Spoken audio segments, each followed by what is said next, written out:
क्या आपने कभी सोचा है कि हमारे कपड़े सिर्फ कपड़े नहीं होते, वो इतिहास होते हैं जिन्हें हम पहनते हैं। हर सिलाई में एक कहानी छुपी होती है। आज हम भारत की उसी अलमारी को खोलने वाले हैं, ये देखने के लिए कि कैसे 20वीं सदी में कपड़ों के धागों ने एक पूरे राष्ट्र की किस्मत को बुना। जरा सोचिए, क्या ये मुमकिन है कि कपड़े का एक छोटा सा टुकड़ा एक बहुत बड़ी क्रांति की निशानी बन जाए? हम पता लगाएंगे कि कैसे एक बेहद मामूली सा दिखने वाला कपड़ा दुनिया के सबसे ताकतवर साम्राज्यों में से एक के खिलाफ विरोध का चेहरा बन गया। चलिए इस दिलचस्प सफर की शुरुआत करते हैं। चलिए समय में पीछे चलते हैं, 20वीं सदी की शुरुआत में। उस वक्त भारत एक ऐसे मोड़ पर खड़ा था जहां एक तरफ सदियों पुरानी परंपराएं थीं और दूसरी तरफ ब्रिटिश राज का नया तौर तरीका। और ये जो टकराव था ना, इसका असर सबसे पहले लोगों के पहनावे पर दिखना शुरू हुआ। इस स्लाइड पर दो अलग अलग दुनियाएं एक साथ दिख रही हैं। एक तरफ है पारंपरिक धोती और कुर्ते जो हमारी जड़ों से जुड़े होने का एहसास दिलाते हैं, और दूसरी तरफ है बटन वाली शर्ट और जैकेट।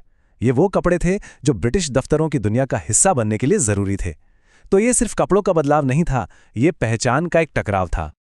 और हाँ, ये बदलाव सिर्फ पुरुषों के पहनावे तक ही सीमित नहीं था। भारतीय महिलाओं की पारंपरिक पोशाक साड़ी, उसमें भी एक बड़ा दिलचस्प बदलाव आ रहा था। साड़ी तो वही रही, लेकिन उसके साथ जो ब्लाउज पहना जाता था वो अब पश्चिमी स्टाइल से प्रेरणा लेने लगा था। ऊंचे कॉलर, कफ वाली आस्तीन, यहां तक कि साड़ी के नीचे पहने जाने वाले पेटीकोट भी अंग्रेजी स्कर्ट जैसे होने लगे। ये परंपरा और आधुनिकता का एक बहुत ही अनोखा मेल था। अब हम आगे हैं 1920 और 30 के दशक में। इस दौरान पश्चिम का असर और भी गहरा हो गया, और इस बार दो बड़ी ताकतों ने भारतीय फैशन को एक नया मोड़ दिया। एक तो दुनिया भर में चल रहे फैशन ट्रेंड्स, और दूसरा भारत में सिनेमा का जादुई उदय, जिसने स्टाइल को कुछ खास लोगों से निकालकर आम लोगों तक पहुंचा दिया। फैशन के इस सफर को जरा देखिए। 1920 के दशक में वेस्टर्न रोरिंग 20 स्टाइल का असर साड़ी ब्लाउज पर दिखा, जो थोड़ी शांत और ऊंची नेकलाइन वाले हो गए। 30 के दशक तक आते आते पफ्ड स्लीव्स एक जबरदस्त ट्रेंड बन गईं, और फिर सिनेमा ने तो जैसे सब कुछ ही बदल दिया। जब पहली बोलती फिल्में आईं तो पर्दे पर हीरोइनों की लहराती शिफॉन साड़ियां हर महिला का सपना बन गईं। और फिर आता है 1940 का दशक, एक ऐसा तूफान जिसने भारतीय फैशन की दिशा ही बदल दी।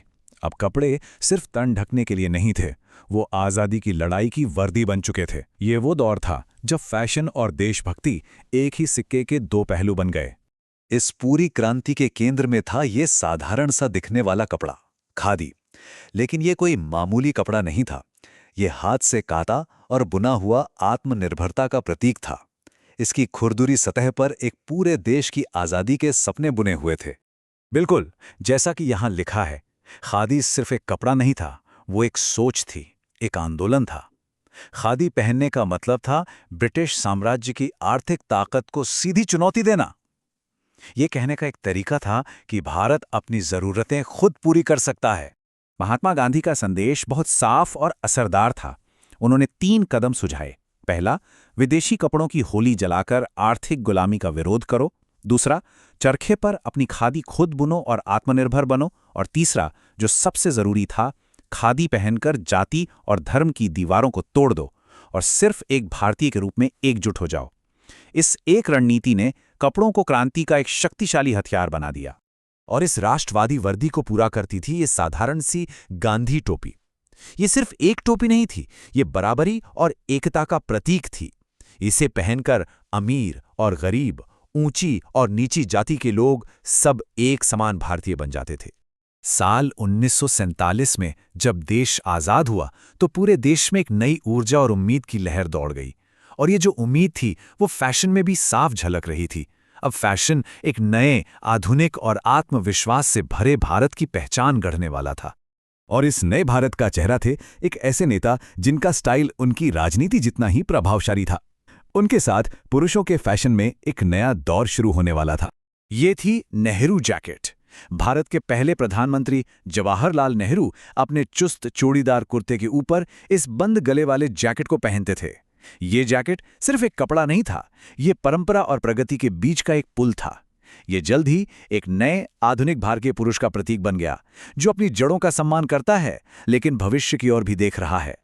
1950 के दशक का यही खुशनुमा मिजाज महिलाओं के पहनावे में भी दिखाई दिया। साड़ी के ब्लाउज छोटे और ज्यादा सजावटी हो गए, मानो आजादी का जश्न मना रहे हों। लेकिन शायद सबसे बड़ा बदलाव था सलवार कमीज की बढ़ती लोकप्रियता। ये आरामदायक और प्रैक्टिकल पहनावा उस नई भारतीय महिला के लिए एकदम सही था जो अब घर की दहलीज लांघकर देश के निर्माण में अपनी भूमिका निभा रही थी। तो हमने 50 साल का एक लंबा सफर तय किया है। हमने देखा कि कैसे भारतीय फैशन ने न केवल समय के साथ रंग बदले, बल्कि खुद भारत के बदलने की कहानी को अपने धागों में बुन लिया।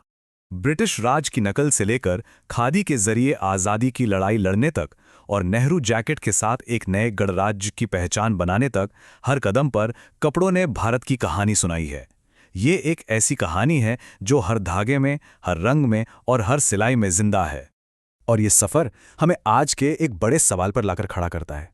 अगर कपड़े इतिहास लिखते हैं, तो आज हम जो पहन रहे हैं वो भविष्य को हमारे बारे में क्या बताएगा? अगली बार जब कोई अपनी अलमारी खोले तो सिर्फ कपड़ों को न देखें, बल्कि उन कहानियों को भी देखें जो वे सुना रहे हैं। क्योंकि अंत में फैशन सिर्फ ये नहीं है कि हम क्या पहनते हैं, ये है कि हम कौन हैं।